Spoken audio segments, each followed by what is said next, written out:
Buongiorno, benvenuti alla TG Sicilia. Le principali notizie. Maltempo con nubifragi in Sicilia, sott'acqua all'Agrigentino, sommozzatori a Favara dove è dispersa una donna, a Sciacca chiuse le scuole, allagamenti e traffico paralizzato nel Palermitano. Un'auto dei carabinieri si è ribaltata per l'asfalto reso viscido dalla pioggia, precipitazioni anche nel Catanese. Messina, l''ndrangheta infiltrata in università, gli amici delle cosche laureati in medicina senza preparazione.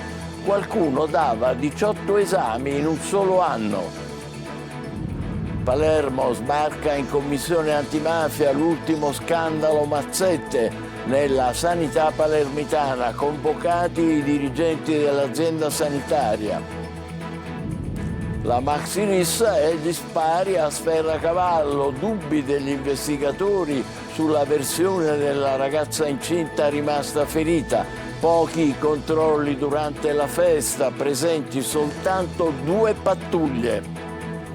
Sicurezza nelle città, a Catania assunti 100 nuovi vigili urbani, nessuno per ora a Palermo. L'arrivo di altrettanti agenti di polizia locale rinviato nel capoluogo per i ritardi nell'approvazione del bilancio comunale.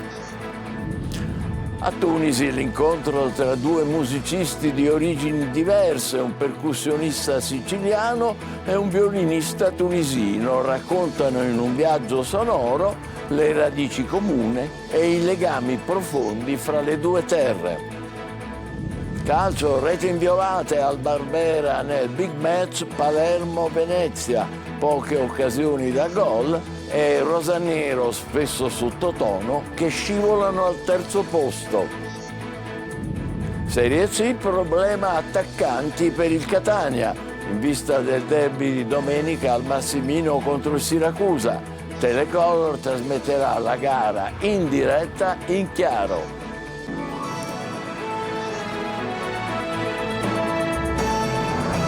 Bentrovati, si vivono ore di angoscia a Favara dove si cerca una donna di 38 anni, sposata, madre di 3 figli, travolta dalla furia dell'acqua nel nubifragio di questa mattina. Intervenuti anche sommozzatori e pompieri. Davide Sardo.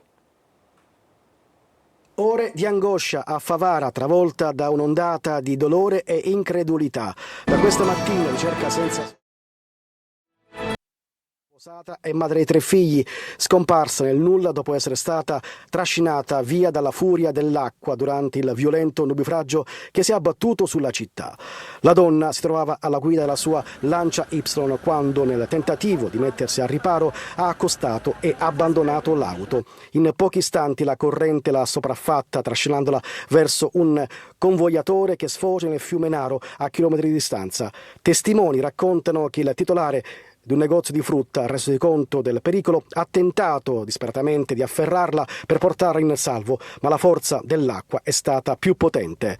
Da ore i sommozzatori dei Vigili del Fuoco di Palermo, insieme a Carabinieri e Protezione Civile, stanno setacciando palmo a palmo il corso d'acqua.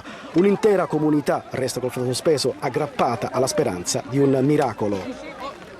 L'ondata di maltempo ha coinvolto gran parte della Sicilia. A Sciacca chiuse le scuole per ordine del sindaco, nel Palermitano allagamenti e traffico paralizzato, un'auto dei carabinieri si è ribaltata per l'asfalto reso viscido dalla pioggia, precipitazioni anche nel Catanese e da domani atteso un crollo delle temperature. Eva Spampinato.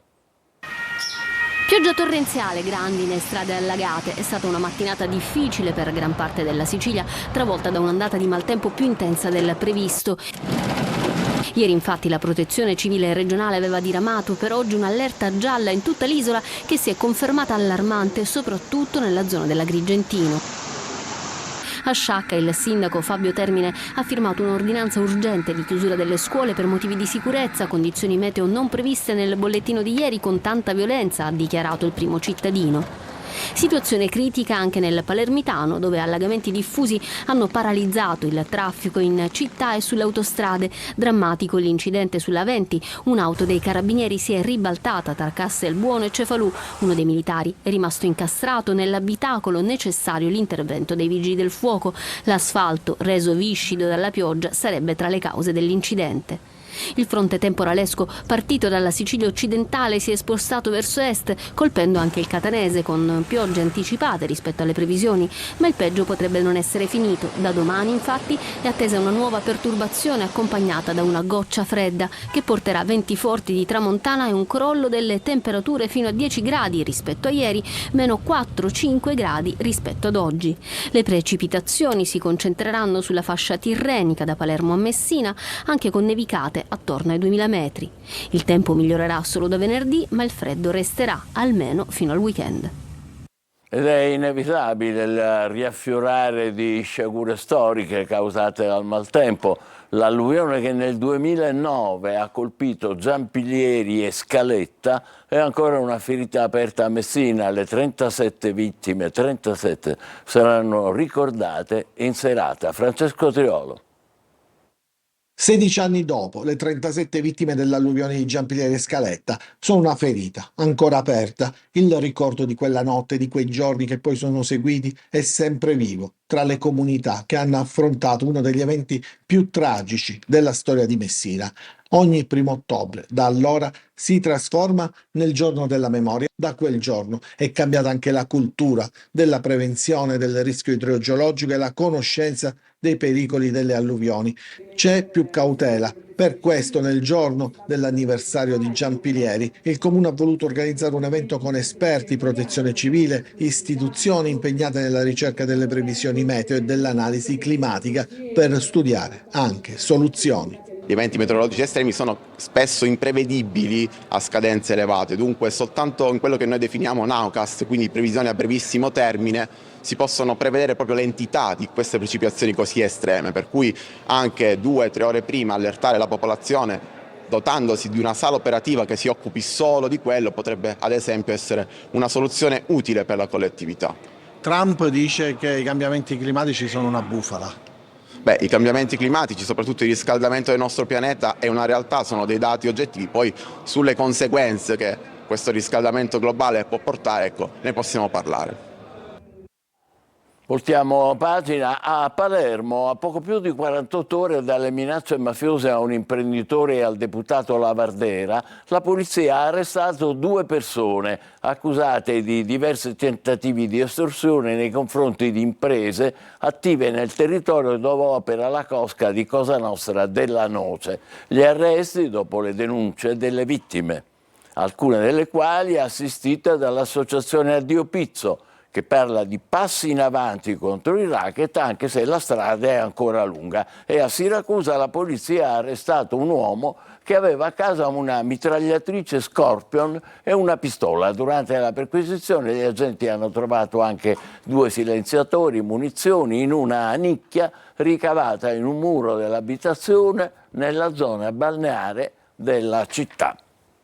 A Partinico i finanzieri hanno sequestrato una piantagione con 1600 piante di marijuana, eccola qua, confiscati anche 70 kg di cannabis nascosti in un casolare e pronti per essere immessi nel mercato. La droga avrebbe fruttato profitti per 3 milioni di euro. Arrestato il titolare del fondo che aveva anche manomesso i contatori della luce, già che c'era, per un illecito consumo di energia di 250.000 euro. Ancora lotta alle mafie. L'inchiesta Restauro svela l'infiltrazione della 'ndrangheta, in questo caso, nell'Università di Messina. Gli amici delle cosche, laureati in medicina, senza preparazione. Qualcuno dava, pensate, 18 esami in un solo anno. Lorena Dolci. Mafiosi con letti bianchi e con la laurea in tasca, dottori con la lupara che escono dall'Università di Messina, terra di conquista dell''ndrangheta. È la storia che emerge dall'inchiesta Res Tauro, che ha disvelato il radicamento della cosca Piromalli sull'Ateneo della città dello Stretto, considerata a tutti gli effetti base operativa dei calabresi. L'intreccio tra l'Endrina e l'Ateneo messinese viene fuori dalle carte dell'inchiesta, arricchite da intercettazioni e dichiarazioni di collaboratori di giustizia. Un'intera famiglia legata ai Piromalli si sarebbe laureata in medicina, con ben 18 esami universitari superati in un solo anno, nonostante la loro scarsa preparazione. A raccontarlo è il collaboratore di giustizia Marcello Fondacaro, neanche a dirlo, medico anche lui. Il tutto grazie alla protezione di Domenico Piromalli, detto Don Mommo, detenuto proprio in quegli anni all'ospedale Piemonte di Messina. Non si tratta di episodi isolati. Già dagli anni '80 l'università è condizionata fortemente da parte delle famiglie mafiose, un filo rosso che ha retto per decenni, favorendo l'espansione dell''ndrangheta e la sua capacità di infiltrarsi non solo nelle istituzioni accademiche, ma anche in quelle civili e sanitarie. Da Messina a Palermo, dove sbarca in commissione antimafia l'ultimo scandalo Mazzette, quello della sanità palermitana, convocati dall'antimafia i dirigenti dell'azienda sanitaria. Manlio Viola. Compariranno davanti alla Commissione regionale antimafia il prossimo 8 di ottobre gli attuali dirigenti dell'ASP 6 di Palermo, il direttore sanitario e quello amministrativo che reggono l'azienda, uno dei quali anche ad interim in assenza del direttore generale. Sono stati convocati dopo l'ultimo scandalo scoppiato con l'arresto di Mario Lupo e Francesco Cerrito, l'ultimo dei quali dirigente di servizio proprio dell'ASP, sorpresi durante un passaggio di denaro nascosto in una bomboniera. La Commissione vuole capire le procedure che riguardano i dirigenti ASP, dal momento che per difendersi uno dei due accusati ha sostenuto che non si trattasse di una tangente, ma di regalie che sono ammesse dal regolamento dell'azienda sanitaria. Intanto la SAMOT, una delle due associazioni di assistenza ai pazienti di cui si occupava il commercialista Mario Lupo, che si è dimesso, prende le distanze dal comportamento personale proprio di Lupo e respinge le accuse di scarsa trasparenza emerse sui giornali in questi giorni. In particolare taccia come impossibile l'accusa di doppia fatturazione mossa dalle ricostruzioni presenti in alcuni articoli di stampa. Per quel che riguarda l'inchiesta, continuano ad emergere dettagli su un anno circa di pedinamenti e intercettazioni a carico dei due.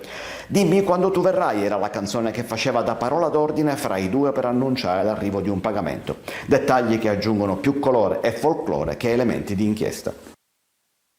Ancora forti gli echi della maxi rissa e degli spari a Sferracavallo a Palermo. Pochi controlli durante la festa, erano presenti soltanto 2 pattuglie.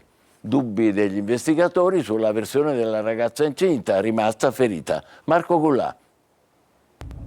Quartiere Marinella di Palermo, in mezzo tra Sferacavallo e lo Zen. Queste strade, domenica scorsa, sono state il teatro di una sparatoria, una sorta di secondo round sulla rissa che era esplosa durante la festa di Sferacavallo.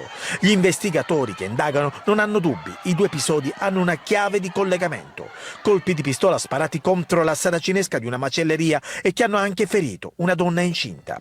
Il padre della ragazza sui social ha raccontato quanto accaduto, sostenendo che quei colpi di pistola non erano indirizzati a loro. Gli inquirenti però hanno sentito la giovane, vogliono capire perché la famiglia della ragazza e alcuni amici erano in strada a quell'ora della notte, in un posto senza alcun locale e con l'illuminazione rotta. Secondo i familiari stavano rientrando a casa dopo una serata trascorsa a divertirsi, ma la versione non convince del tutto. Potrebbe esserci un legame con quanto accaduto a Sferacavallo. Potrebbero essere scesi in strada per soccorrere i ragazzi in fuga.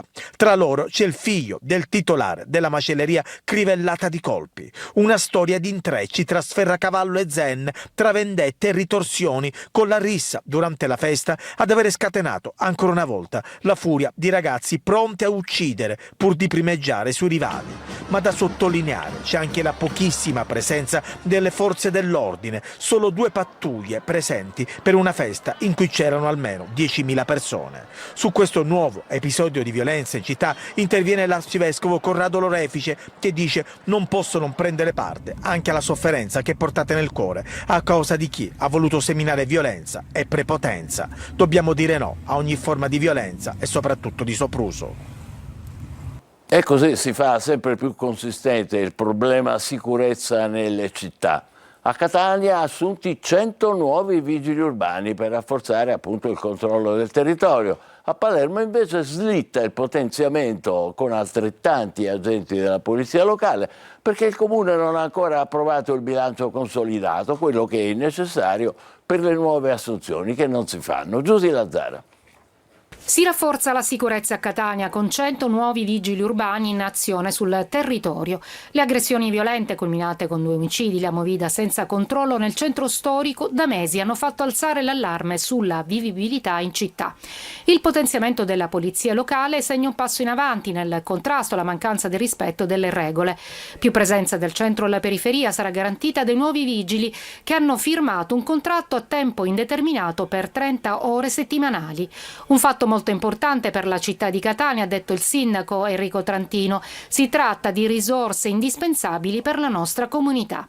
L'ingresso degli agenti colma in parte le carenze di organico della polizia locale, che adesso può contare su 400 unità.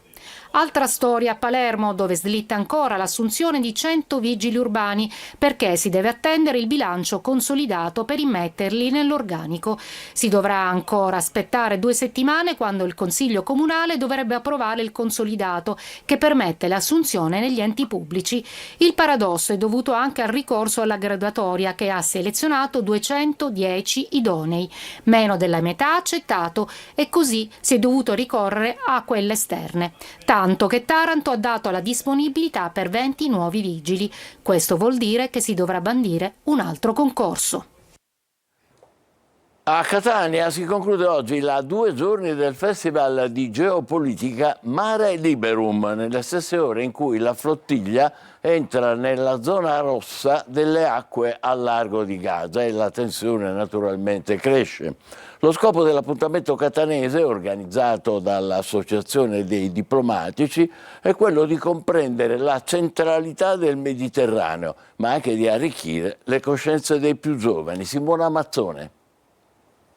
Mentre la flottiglia è in arrivo a Gaza e l'attenzione del mondo è puntata ai risvolti di questo atroce genocidio, a Catania si discute di disordine globale con l'interrogativo quale prospettiva europea, con lo scopo di arricchire le coscienze e informare i giovani sull'attualità, grazie alla nona edizione del Festival di Geopolitica Mare Liberum, con la partecipazione di 15 istituti superiori provenienti da Catania e provincia, uno da Palermo. Io spero di aver contribuito con le nostre attività a fare di questi ragazzi una comunità sempre più critica, sempre più cosciente di ciò che accade. 2 giorni che grazie a interventi di ospiti illustri impegnati sia nel territorio che a livello nazionale si è concentrata sulla centralità del Mediterraneo rispetto all'Europa. Tema d'attualità, il piano Trump che prevede un cessate il fuoco immediato. Credo che oggi il cessate il fuoco sia l'essenziale da cui partire. Bisogna smettere di ammazzare civili inermi, bisogna riportare gli ostaggi a casa. Io continuo a pensare che quella sia una partita fondamentale e bisogna, come dire, scardinare questa volontà di guerra d'oltranza di Netanyahu. Quando finirà questo conflitto? La proposta di Trump è una proposta imperiale. Naturalmente piuttosto che la strage uno cerca di accettare qualsiasi cosa che metta fine almeno alla distruzione sistematica di umanità a Gaza, ma certo non c'è nulla di promettente. Musica a Tunisi, l'incontro tra 2 musicisti di origini e culture diverse, un percussionista siciliano e un violinista tunisino, appunto. Raccontano in un viaggio sonoro le radici comuni e i legami profondi tra le 2 terre. Lorena Dolci. Vicoli, merci e saperi che si tramandano con gesti antichi.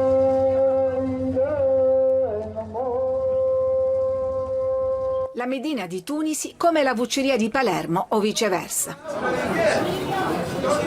Le facce di 2 popoli che un tempo si sono mescolati e ora si guardano dalle 2 sponde del Mediterraneo.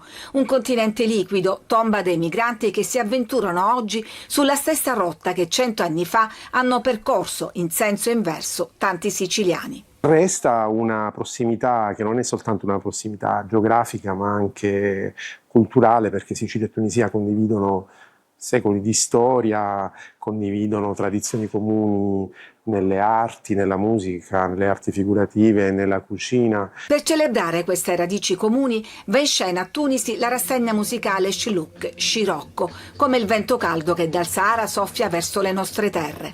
L'arte sicuramente ha il potere di connettere le persone in una maniera invisibile, ancora più che la lingua, la religione o altre cose. L'arte è universale. Sì. Tra i 5 appuntamenti in programma, il concerto del percussionista Alfio Antico.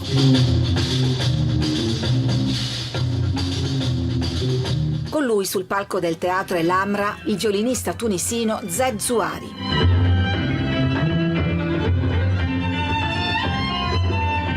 Con i suoi tamburi, Alfio Antico è l'erede di un mondo contadino e pastorale che sta sparendo, al suo posto echi di guerra e di paura. Mia nonna mi diceva: quando hai paura, nipotino, fai lo scruscio che ti passa lo scanto, ti passa la paura.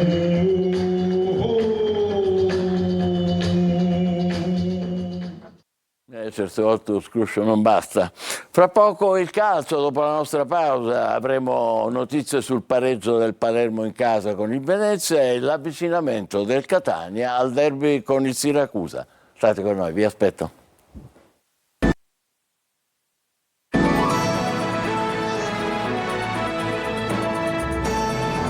Calcio finisce 0-0 il big match al Barbera tra Palermo e Venezia, poche occasioni da gol e Rosanero in gran parte del match sottotono e in sofferenza. Rosanero che scivolano al terzo posto. Marco Gullà. 0-0 e al Palermo è andata anche bene. Al Barbera finisce in parità il big match contro il Venezia, che però ha dimostrato di avere più elettricità rispetto ai rosanero afflosciati e senza idee. I lagunari non sono riusciti a far lievitare il gioco in gol, soprattutto nella ripresa, quando il Palermo è totalmente uscito di scena concedendo il palcoscenico alla squadra di Stroppa. Poi Giampalo, il grande ex, non ha praticamente mai avuto un'occasione, isolato e senza supporto da parte dei compagni. E dire che la prima vera occasione del match la firma Segre, con questa bella conclusione che però viene intuita da Stankovic. Sembra il preludio ad una serata di stelle e gol, ma non è così. Il Palermo inizia a stentare, il Venezia invece spinge sull'acceleratore fino a dominare la scena e a tenere al guinzaglio il Palermo. I ritmi non sono altissimi, le due squadre provano a trovare il corridoio giusto, ma le due difese non corrono rischi. Ripresa, Palermo che appare stanco e contratto, la banda di Stroppa ha in mano la bacchetta e dirige il concerto. I cambi, Leduaron e Gomez dentro, non fanno svoltare i siciliani. Il Venezia non sbaglia una palla e tesse gioco. La squadra veneta ci prova diverse volte, ma non riesce a partorire occasioni nitide. Il Palermo regge come può, anche dinanzi agli attacchi di due funamboli come Busio e Yeboah. Ceccaroni nel finale viene espulso per doppio giallo. Il Palermo ringrazia il cronometro e può sorridere per un pari che quantomeno permette di mantenere l'imbattibilità in campionato e far fare un altro passo in avanti in classifica. Da registrare però una netta flessione nelle ultime due partite. Il Palermo probabilmente sta pagando anche l'assenza di un giocatore fondamentale come Ranocchia, perno del centrocampo. Problema attaccanti per il Catania. Il tecnico Mimmo Toscano deve fare i conti con le condizioni precarie sia di Forte che di Caturano. Un problema in più in vista del derby di domenica al Massimino contro il Siracusa, che ricordiamo Telecolor trasmetterà in diretta gratuita in chiaro. Francesco Triolo. Sembra quasi una maledizione quella che sta colpendo i centravanti del Catania nei primi mesi di campionato. Se ancora non si è potuto vedere all'opera Alex Rolfini, infortunatosi in ritiro, e Caturano, appena arrivato, ha dovuto fare i conti con i problemi fisici, la trasferta di Cerignola ha lasciato come souvenir le condizioni da valutare di Forte. L'attaccante è uscito per un affaticamento e sono in corso gli esami strumentali per capire l'entità del fastidio. Toscano conta di recuperarlo, altrimenti dovrà optare per utilizzare Lunetta come falso 9, soluzione peraltro che è avvenuta anche lo scorso anno e che in questo campionato, grazie ai 4 gol di Lunetta, ha ripagato con moneta sonante la fiducia a tempo. Anche la situazione di Caturano è sotto osservazione. L'ex Potenza potrebbe essere convocato e sarebbe la novità rispetto alla trasferta di Cerignola. C'è da capire quanti minuti ha nelle gambe per il derby contro il Siracusa. che salterà ancora Rolfini, anche se sembra essere ormai sulla via del recupero dopo la lesione di secondo grado, e potrebbe tornare a disposizione proprio dopo il derby di domenica. A centrocampo invece mancherà ancora Loi, ma il problema principale è in questo momento l'attacco, e da oggi alla ripresa degli allenamenti Mimmo Toscano dovrà trovare una soluzione. Siracusa è un avversario che è salito ora dalla Serie D, ha un allenatore molto aggressivo, molto preparato, sicuramente verranno a Catania per fare una partita importante, visto che è un derby e noi ci dobbiamo far trovare pronti. Lo spirito è positivo, stanno rientrando qualche calciatore che purtroppo non abbiamo avuto a disposizione, per quello sono molto fiducioso. Appuntamento a domenica su Telecolor in diretta e in chiaro per questa partita. Ci fermiamo qui, grazie e buon pomeriggio.